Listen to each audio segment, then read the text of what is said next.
북한의 오물, 쓰레기 풍선 도발에 대해 군 당국이 경고 성명을 내고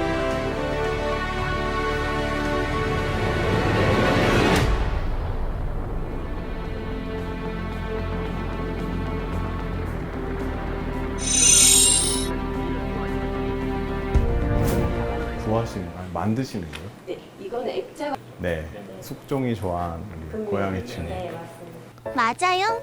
제가 금요입니다냥. 오늘의 강의 잘 부탁드려요. 네, 드시겠습니다. 하나, 둘, 셋. 네, 안녕하세요. 저는 한국학중앙연구원 사회과학부 정치학 전공에서 냉전사와 주로 학술사를 공부하고 있는 이제 옥창준이라고 합니다. 한국 전쟁과 관련된 이야기를 하나의 책을 약간 실마리로 삼아서 이야기를 이제 풀어 나가고자 합니다. 여러분들에게 소개해드릴 책은 바로 이제 제 옆에 있는 이 동순이와 순채라는 이 만화책입니다. 이제 1950년에 일어난 뭔가 피란 아니면 뭐 폭격 어떤 참상들을 잘 담고 있는데요. 이 만화가 한국인을 그린 만화긴 한데 타인이 바라본 어떤 황인종의 특징을 묘사하는 그림들로 그려져 있습니다. 그래서 이 눈이 좀 찢어져 있고 코도 되게 낮고 이게 전형적인 약간 몽골리안 얼굴들로 이 한국인들을 그리고 있거든요. 한국 전쟁 그 자체를 다룬 것이냐 이런 질문들을 한번 해볼 수 있을 것 같아요. 왜냐하면 이거는 남이 본 한국 전쟁이거든요.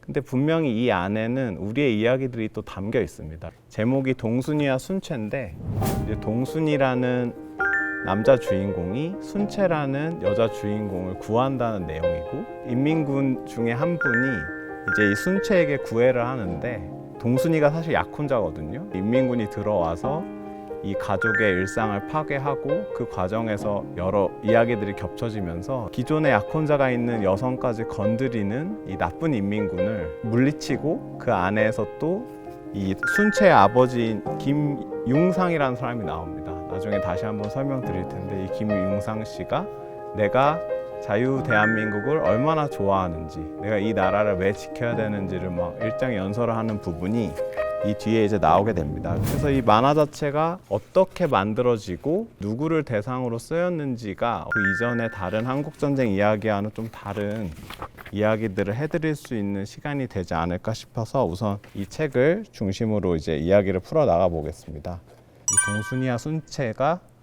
생기게 된 직접적인 배경이 바로 1950년 이제 6월이죠. 6월에 이제 전쟁이 시작돼서 낙동강전선까지 전투가 진행되다가 9월에 다시 이제 서울을 되찾고 다시 북진을 하다가 이제 145태 때 다시 서울을 뺏기는 등 특히 이제 서울에 살았던 사람들은 갑자기 전쟁이 나서 많은 사람들이 너무 빠르게 전투에서 졌기 때문에 서울에 남아있는 경우가 많았습니다. 이제 6월 25일부터 9월 28일까지 한 3개월 정도 이제 인민군의 지배를 받는 거죠.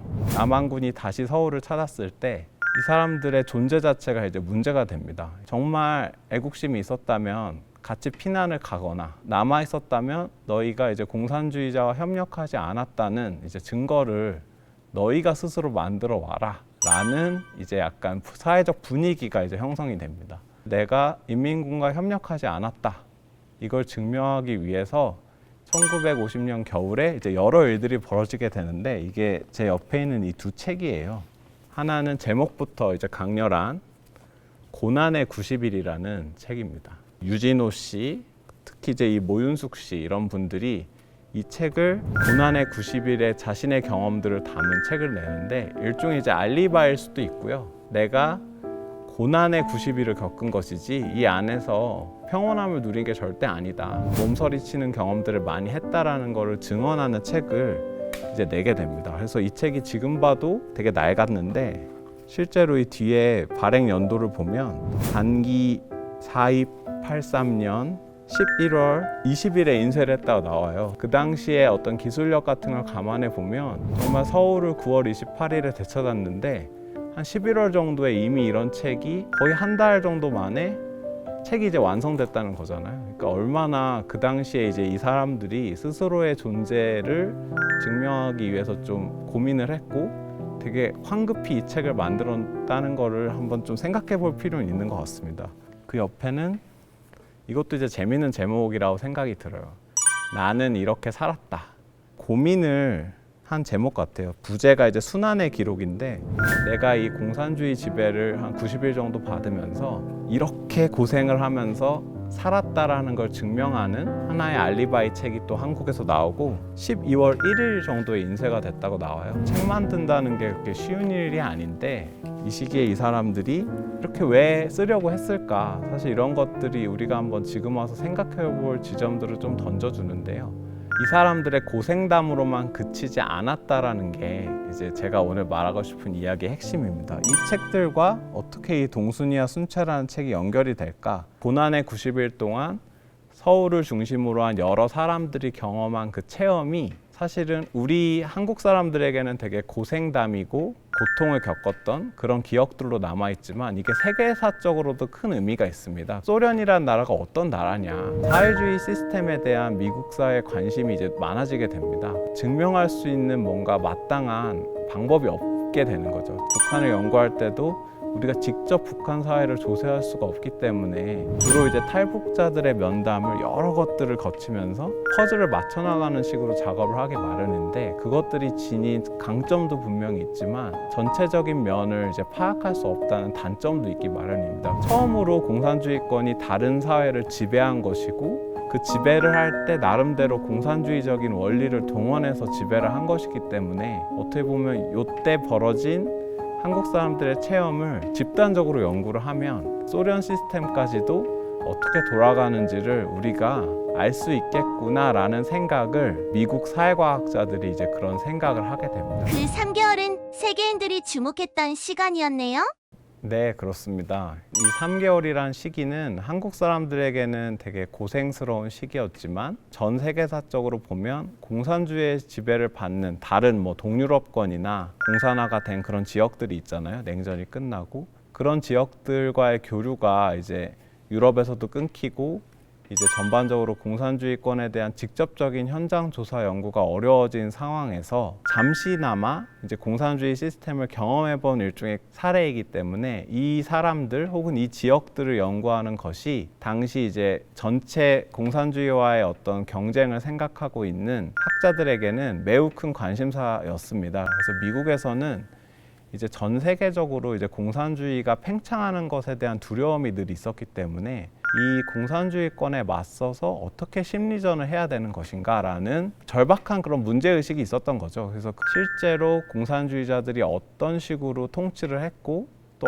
어떤 선전술을 펼쳤고 그걸 좀 알아야 우리가 이제 더 좋은 심리전을 할 수 있지 않겠느냐라는 사명을 담고 이제 미국인 연구진들이 이제 서울에 오게 됩니다. 실제로 그 당시 미국 사회과학에서 되게 쟁쟁한 사람들이었습니다. 그래서 나름대로 사회학, 인류학, 뭐 정치, 언론정보학 이런 분들이 오셔서 내가 이렇게 공산주의와 협력하지 않았다라는 거를 서사로 쓴 이 책들을 발견했고 이것만 잘 번역해서 내면 좋은 연구가 되겠다라고 생각을 했고 그래서 여기 나온 여러 사람들을 직접 인터뷰를 하면서 실제로 공산주의 경험이 어땠는지를 이제 깊게 청취하는 이제 보고서를 이제 작성하게 됩니다. 공산주의를 경험한 사람들이 어떤 걸 느끼고 있고 실제로 이 공산주의자들이 어떤 테크닉을 통해서 사람들의 마음을 지배하려고 했고 되게 건조한 문체로 쓰고 있습니다. 이 책의 내용을 좀 영문으로 번역한 일부 내용과 자기가 보고서에 썼던 이제 핵심 엑기스를 모아서 아까 제가 말씀드린 빨갱이가 도시를 점령하다 라는 책을 내게 됩니다. 그래서 그 책은 전 세계적으로도 많이 유통이 됐더라고요. 미국인 사회과학자들이 단순히 이제 공군대학의 돈을 받은 것으로 자신의 연구 프로젝트를 끝낸 것이 아니라 이 한국 사람들이 생산한 텍스트와 결합시켜서 조금 더 대중성 있는 버전으로 만들어서 전 세계적으로 유통하는 과정이 있었다라는 거를 이제 한번 말씀드리고 싶었습니다. 우리가 잘 몰랐던 한국 전쟁기 요 고난의 90일 기간이 우리에게는 고난이었지만 이 미국인 사회과학자들의 눈에는 미국인 어떤 사회과학의 언어로 바꿔서 이걸 통해 소련과의 더 큰 냉전의 심리전에서 어떻게 승리할 것인가 그런 거를 연구할 수 있는 하나의 좋은 사례였다라는 거를 한번 말씀드리고 싶습니다. 미국인들이 이 한국 전쟁을 사회과학자를 연구했는데 그 사람들이 낸 책이 주로 흔히 말하는 자유진영에 이제 유통이 되는 거거든요. 일반적으로 이제 심리전을 우리가 생각했을 때는 적을 향해서 뭐 선전물을 보내서 우리 편으로 넘어와라.